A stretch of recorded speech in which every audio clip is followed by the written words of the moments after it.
Trump is one person who we know that his son-in-law was a Jew, and he was the one who floated the idea of the Abraham Accords, and he was, all American administrations are friendly to Israel, but he was over friendly to Israel. He was the one who moved his embassy from Tel Aviv to Jerusalem, and he was the one who actually favored new illegal settlements in the occupied territories, and one of the, I think, areas where the buildings were coming up were named as Trump Heights or something like that. So Trump was all guns blazing. He wanted to please Israel, not that Biden doesn't want to do that, not that Obama didn't want good relations, not that all in modern history we know that the Americans are have very cordial relations with Israel. So it was basically Israeli pressure. So you're of the view it was because of the Israeli pressure straight away? Pressure, yeah, one.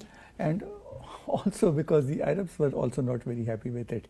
Even now we see that there is a unusual warmth between the Israelis and the Arabs. They are talking to each other, and they are making a joint front against Iran. So another nuclear power in the region, apart from Israel, could shift the power balance in the region. So the Arabs don't want it, Israelis don't want it. So Dr. Yamin, your point is well taken. Let me take this point to Mr. Carroll. Mr. Carroll, do you agree with Dr. Yamin? Was it because of the pressure from Israel in particular that Donald Trump reversed or backs away from the Iran nuclear deal? Well, there's a part of that is absolutely true, but according to my research, the main lobby which put Trump into this on this course of events, it's called the Christian evangelicals, which is a very large part of the Christian voters which were backing Trump, and they're called the Christian Zionists. They are much more pro-Israel than most of the Israelis themselves.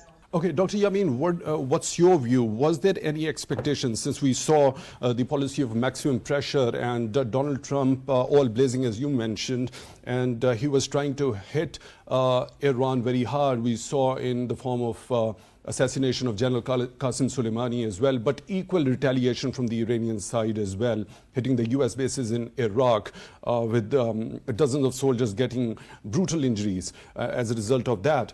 So after having gone through those setbacks, do you think there was the realization in the Biden administration to show sincerity in order to revive that deal and mend their relations with Iran? Hamid Saab, there's no sincerity in foreign relations, none whatsoever. These are stark national interests. There is no sincerity. So we know that the Iranian nuclear program has been attacked many times. It has been attacked through Stuxnet, which was basically an American and Israeli worm which was fed into the centrifuges, and it messed up with the Siemens command and control systems. Then, as you mentioned, that there have been a string of assassinations. One, we know Qasem Soleimani, but also we know that Israelis in particular have been killing Iranian scientists. We know that Mohsen Fakhrizadeh was killed in a daring attack near his home in Tehran, and some say that it was with the support of artificial intelligence backed weapons.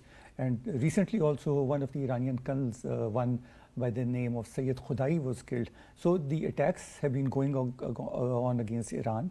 Iran is well aware of it. Iran has been responding. Recently Iran tried to attack some Israelis in Ankara, which was unfortunately or fortunately they couldn't do it, and it did spoil the relations with the Turks. So there has been attacks, there have been counterattacks, there have been cyber attacks, there have been assassinations. Iran is up against a very strong opposition. Biden does not want Iran to have a nuclear bomb. آنچه در مورد ما میگویند